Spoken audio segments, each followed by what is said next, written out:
ದೇಶದಲ್ಲಿ petrol, diesel, LPG, PNG ಸೇರಿದಂತೆ ಇಂಧನ ಪೂರೈಕೆ ಸಾಮಾನ್ಯ ಸ್ಥಿತಿಯಲ್ಲಿದ್ದು ಯಾವುದೇ ಕೊರತೆ ವರದಿಯಾಗಿಲ್ಲ ಎಂದು ಪೆಟ್ರೋಲಿಯಂ ಮತ್ತು ನೈಸರ್ಗಿಕ ಸಚಿವಾಲಯ ತಿಳಿಸಿದೆ. ದೆಹಲಿಯಲ್ಲಿಂದು ಅಂತರ್ ಸಚಿವಾಲಯ ಸುದ್ದಿಗೋಷ್ಠಿಯಲ್ಲಿ ಪೆಟ್ರೋಲಿಯಂ ಸಚಿವಾಲಯದ ಜಂಟಿ ಕಾರ್ಯದರ್ಶಿ ಸುಜಾತಾ ಶರ್ಮಾ ದೇಶದ ಎಲ್ಲ ಪೆಟ್ರೋಲ್ ಬಂಕ್ಗಳು ಸಾಮಾನ್ಯವಾಗಿ ಕಾರ್ಯನಿರ್ವಹಿಸುತ್ತಿದ್ದು ಎಲ್ಪಿಜಿ ಸಿಲಿಂಡರ್ ವಿತರಣೆ ಸಾಮಾನ್ಯವಾಗಿದೆ ಎಂದರು. ದೇಶದಲ್ಲಿ ಪ್ರಸ್ತುತ ಗೃಹೋಪಯೋಗಿ ಎಲ್ಪಿಜಿ ಸಿಲಿಂಡರ್ ಬುಕಿಂಗ್ ಶೇಕಡಾ 96ರಷ್ಟಿದ್ದು ಒಟಿಪಿ ಆಧಾರದಲ್ಲಿ ಶೇಕಡಾ 90ರಷ್ಟು ವಿತರಣೆ ಮಾಡಲಾಗಿದೆ. ವಾಣಿಜ್ಯ ಸಿಲಿಂಡರ್ ಪೂರೈಕೆ ಶೇಕಡಾ 70ರಷ್ಟಿದ್ದು ಮಾರ್ಚ್ 14ರಿಂದ ಈಚೆಗೆ 19 ಕೆಜಿ ಪ್ರಮಾಣದ 45.5 ಲಕ್ಷ ಸಿಲಿಂಡರ್ಗಳನ್ನು ಸರಬರಾಜು ಮಾಡಲಾಗಿದೆ ಎಂದು ಹೇಳಿದರು. 5 ಕೆಜಿ ವಾಣಿಜ್ಯ ಸಿಲಿಂಡರ್ ಮಾರಾಟ ದ್ವಿಗುಣಗೊಳಿಸಲು ಕೇಂದ್ರ ಸರ್ಕಾರ ಆದೇಶ ನೀಡಿದ್ದು ನಿನ್ನೆ ಸುಮಾರು 1 ಲಕ್ಷಕ್ಕೂ ಹೆಚ್ಚು ಸಿಲಿಂಡರ್ಗಳು ಮಾರಾಟವಾಗಿವೆ.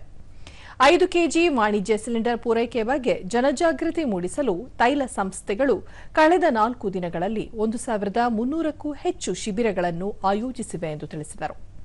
ಪಿಎನ್ಜಿ ಮತ್ತು ಸಿಎನ್ಜಿ ಗೃಹೋಪಯೋಗಿ ಬಳಕೆದಾರರಿಗೆ ಶೇಕಡಾ 100ರಷ್ಟು ಪೂರೈಕೆ ಖಾತರಿಪಡಿಸಲಾಗಿದ್ದು ರಸಗೊಬ್ಬರ ಘಟಕಗಳಿಗೆ ಶೇಕಡಾ 90ರಷ್ಟು ಪೂರೈಕೆ ಮಾಡಲಾಗುತ್ತಿದೆ ಎಂದು ಮಾಹಿತಿ ನೀಡಿದರು.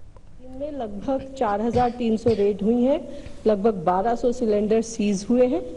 इसके अलावा ऑयल मार्केटिंग कंपनीज ने अभी तक लगभग 1700 शो कॉज नोटिस दिए हैं. 168 एलपीजी डिस्ट्रीब्यूटर्स पर पेनल्टी भी लगाई है और लगभग 45 एलपीजी डिस्ट्रीब्यूटर्स को सस्पेंड भी किया गया है. ನಾಗರಿಕ ವಿಮಾನಯಾನ ಸಚಿವಾಲಯದ ಜಂಟಿ ಕಾರ್ಯದರ್ಶಿ ಅಸಂಗ್ ಬಾಚುಬಾ ಪಶ್ಚಿಮ ಏಷ್ಯಾ ಸಂಕಷ್ಟ ಪರಿಸ್ಥಿತಿ ಹಿನ್ನೆಲೆಯಲ್ಲಿ ಭಾರತೀಯ ಪ್ರಯಾಣಿಕರ ಸುರಕ್ಷತೆಗೆ ಸಕಲ ಕ್ರಮ ಕೈಗೊಳ್ಳಲಾಗಿದೆ ಎಂದರು.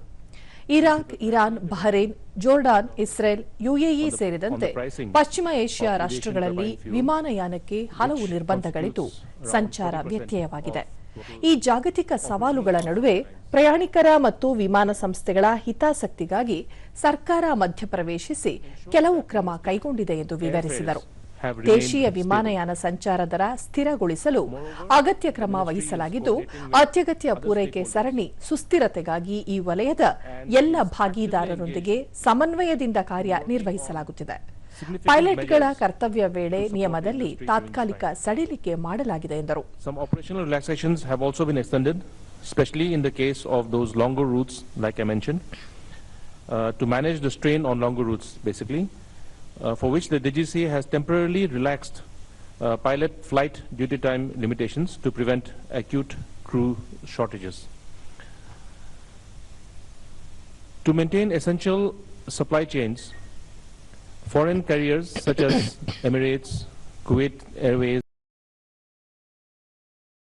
some special dispensations in the form of allowing them to operate passenger aircraft for all cargo services.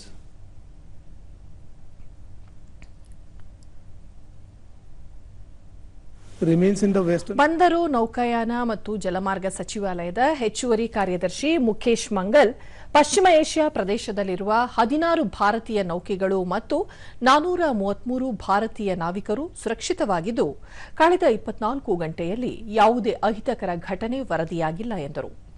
ನಾವಿಕರು, ವಾಣಿಜ್ಯ ನೌಕೆಗಳ ಮಾಲೀಕರು, ಸ್ಥಳೀಯ ಆಡಳಿತ ಮತ್ತು ಭಾರತೀಯ ಮಿಷನ್ನೊಂದಿಗೆ ನೌಕಾಯಾನ ಸಚಿವಾಲಯದ ಮಹಾನಿರ್ದೇಶನಾಲಯ ಸತತ ಸಂಪರ್ಕದಲ್ಲಿದ್ದು ಪರಿಸ್ಥಿತಿಯ ನಿರ್ವಹಣೆ ಮಾಡಲಾಗುತ್ತಿದೆ ಎಂದರು. 1691 Indian seafarers so far, including 92 in the past 24 hours from airports and various regional locations across the Gulf.